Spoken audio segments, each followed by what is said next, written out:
Тажикстан Хожалы-Ворух жолун курууну баштоого даяр экенин билдирди. Тажикстандын транспорт министрлиги мекеме Хожалы айылы менен Ворух анклавын байланыштырган айланма жолду курууну баштоого толук даяр экенин билдирди. Озоди жазгандай, 17 февралда Душанбеде өткөн маалымат жыйынында транспорт министри Азим Иброхим орун басары ыктымал жол курула турган жерге барганын, ал жерде делегация Кыргызстандын расмий өкүлдөрү менен сүйлөшкөнүн кабарлады. Азим Иброхимдин айтымында курулуш кол коюлган протоколго байланыштуу кийинкиге калтырылды. Биздин министрлик өкмөт аралык комиссиянын чечими колго тиер замат топографиялык жана сүрөткө түшүрүү иштерине, жол куруу иштерине киришүүгө толук даярбыз, деди Азим Иброхим. Былтыр май айында эки тараптуу сүйлөшүүнүн натыйжасында кол коюлган номер 39 протоколдо тараптар Тажикстандын Хожалы айылы менен Ворух анклавын байланыштырган айланма жолду биргелешип курууну макулдашканын Тажикстан тарап расмий кабарлаган. Капчыгай айылынын чыгыш тарабы аркылуу өтөрү айтылган автожолду тажик тарап колдонот жана анын абалын карап туруу милдетин өзүнө алат. Бул Кыргызстанда кызуу талкуу жаратып, 2 февралда маселе парламентте жабык талкууланган. Кийинчерээк улуттук коопсуздук боюнча мамлекеттик комитеттин төрагасы Камчы Бекташиев Кыргызстандын эч бир жери анклавга айланбай турганын өзүнүн Facebook баракчасына жазган. Бир гана Аксай-Ворух жолу протоколго ылайык эки мамлекеттин башчылары кол койгон келишимге ылайык статусу аныкталып, андан соң салынат. Кандай шарттар коюлуш керек экендигин бул жерде көрсөтө албайм. Кошуналар бизге окшоп мамлекеттик комиссия түзгөн протоколдорду талкуулап, сырын ачып салбайт. Ошондуктан мен дагы 39 протоколдун сырын ачпоо керек деп эсептейм, деп жазылган Ташиевдин жообунда. Булак Назар Ньюс, Чекиторг. Мадумаровдун кол тийбестигинен ажыратуу боюнча комиссиянын иши убактылуу токтотулду. Бүтүн Кыргызстан фракциясынын лидери Адахан Мадумаровду кылмыш жоопкерчилигине тартуу боюнча башкы прокуратуранын сунушун караган комиссия ишин убактылуу токтотту. Бул тууралуу журналисттерге комиссиянын мүчөсү Исхак Масалиев билдирди. Анын айтымында комиссия жыйынга чогулуп, төрагасын шайлап ишин токтотту. Азыр биз бардык материалдарды изилдеп жатабыз. Акырында кандай чечим чыгарына кепилдик бере албайм, бирок мен сөзсүз түрдө каршы добуш берем, деди ал. 10 февралдагы жогорку кеңештин жыйынында Адахан Мадумаровду кылмыш жоопкерчилигине тартуу боюнча башкы прокуратуранын сунушу түшкөнү маалым болгон. Ошол эле күнү башкы прокурордун сунушун иликтөө боюнча комиссия түзүү чечими кабыл алынып, ага жети депутат кирген. Мадумаров ага чыккынчылык беренеси менен кылмыш иши козголгонун айткан. Булак Сереп Чекиткейжи. Жарандык активист Семетей Талас уулунун үйүн тинтүүгө алып, өзүн кармап кетишти. Жакындары азырынча аны кайда алып кетишкенин билбей турганын айтышты. Ал эми бул боюнча УКМКнын басма сөз кызматы маалымат такталып жатканын билдирди. Булак Назар Ньюс, Чекиторг. Москвада эки тажик жараны полицияга кол салды. Москва шаарында метрого жакын жерде Тажикстандан барган эки мигрант полиция кызматкерлерине кол салды. Кол салгандардын бири качып кетүүгө үлгүргөн, бирок кийинчерээк кармалган. Бул тууралуу база басылмасы жазып чыкты. Маалыматка ылайык, Москвадагы метродо тажик жарандары полиция документин көрсөтүүнү айткандан кийин кол салган.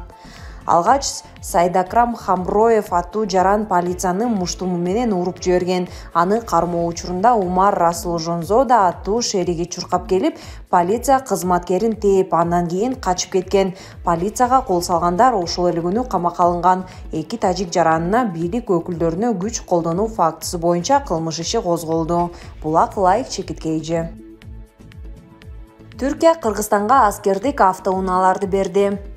Кыргызстандын куралдуу күчтөрү Түркиядан аскердик техника алды. Бул тууралуу Коргоо министрлиги билдирди.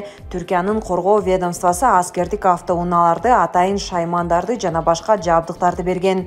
Коргоо министринин орун басары Талайбек Усубалиев аскердик техниканы тапшыруу аземинде Түркиянын Кыргызстандагы элчиси Ахмет Садык Доганга мындай колдоо жана кыргыз аскерлеринин Түркиянын аскердик машыгуу жайларындагы даярдыгы үчүн ыраазычылык билдирди. Ал ошондой эле кыргыз тарап мындан ары дагы эки тараптуу кызматташууну кеңейтүүгө даяр экенин кошумчалады. Булак Спутник, Кыргызстан. Узун кезекке турган мигранттар Кыргызстан Россияга нота жөнөттү. Кыргызстандын элчилиги Москванын миграциялык борборлорунда узун кезекке туруу көйгөйүн чечүүгө жардам берүү өтүнүчү менен Россия тарапка кайрылды. Бул тууралуу дипломатиялык өкүлчүлүктүн маалымат кызматы билдирди. Элчилик узаган жылдын 29 декабрында Россияга келген мигранттарга медициналык текшерүүдөн, ошондой эле манжа изин каттоодон өткөрүү жана сүрөткө тартуу талабы коюлганын эске салды. Тилекке каршы жыл башынан бери жогоруда белгиленген процедуралардан өтүү кыйынчылык жаратууда. Москва шаары жана облусуна келген Кыргызстан жарандары үчүн бардык процедуралар көп функционалдуу миграция борборлорунда өткөрүлүп жатат. Ал жерде узун кезек байкалууда деп айтылат маалыматта. Өкүлчүлүк кырдаалды жөнгө салуу чараларын көрө турганын маалымдады. Элчи Гүлнара Клара Самат Россиянын администрациясында депутаттар Тышкы иштер министрлигинин жетекчилиги менен жолуккан. Аны менен катар консулдук деңгээлдеги жолугушуулар болгон. Ошондой эле элчилик Тим жана ИИМге кайрылуу нотасын жөнөткөнү айтылды. Дип өкүлчүлүк Россия тарап кыргызстандыктарга жакшы шарттарды түзүү чараларын кабыл алаарына үмүт артат. 17 февраль күнү Кыргызстандын элчилиги Россиянын Тимине ИАЭПке мүчө өлкөлөрдүн жарандары үчүн өзүнчө коридор ачууга жардам берүү өтүнүчү менен нота жөнөттү. Кеп РФтин ыйгарым укуктуу мекемелеринде, анын ичинде Сахарова медициналык борборунда медициналык кароодон өтүү, дактилоскопиялык каттуу жана сүрөткө тартуу процедуралары жөнүндө болуп жатат деп айтылат билдирүүдө.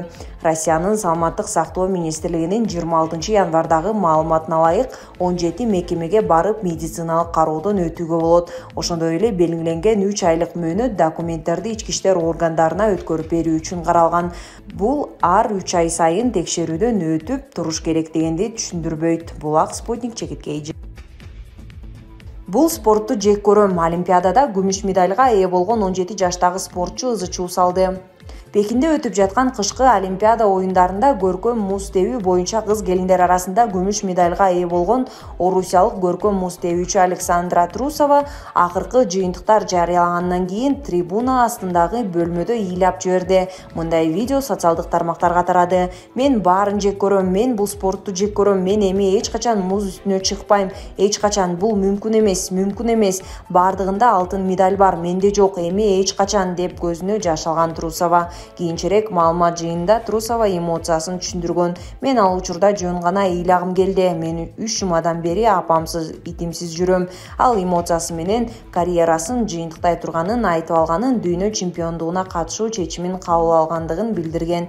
Кечээ 17 февралда 17 жаштагы Александра Трусова Пекин Олимпиадасында көркөм муз тебүү боюнча кыз келиндер арасында 2 программа боюнча 251,73 упай топтоп күмүш медаль тагынган. Булак супер чекиткей. Пекин 2022 15 жаштагы Камила Валиеваны 60 адам кайтарууда. Пекинде өтүп жаткан кышкы Олимпиада оюндарында допинг чырына кабылган 15 жаштагы көркөм муз тебүүчү Камила Валиеваны 60 адам кайтарууда. Бул тууралуу чет элдик спорттук басылмалар жазышты. Маалыматка ылайык, көркөм муз тебүүчүнүн коопсуздугуна 60 адам жооптуу болуп дайындалган.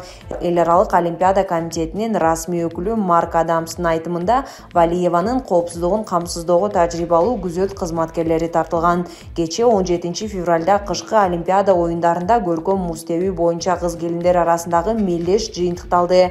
Анда алтын медальды орусиялык Анна Щербакова, күмүш медальды дагы бир орусиялык спортчу Александра Трусова алса, коло медальга япониялык Каори Сакамото ээ болду. Ал эми допинг чырына кабылган орусиялык Камила Валиева соңку бөлүктө бир нече катачылыктарга жол берип, 4-орунду ээлеп калды. Булак супер чекиткей.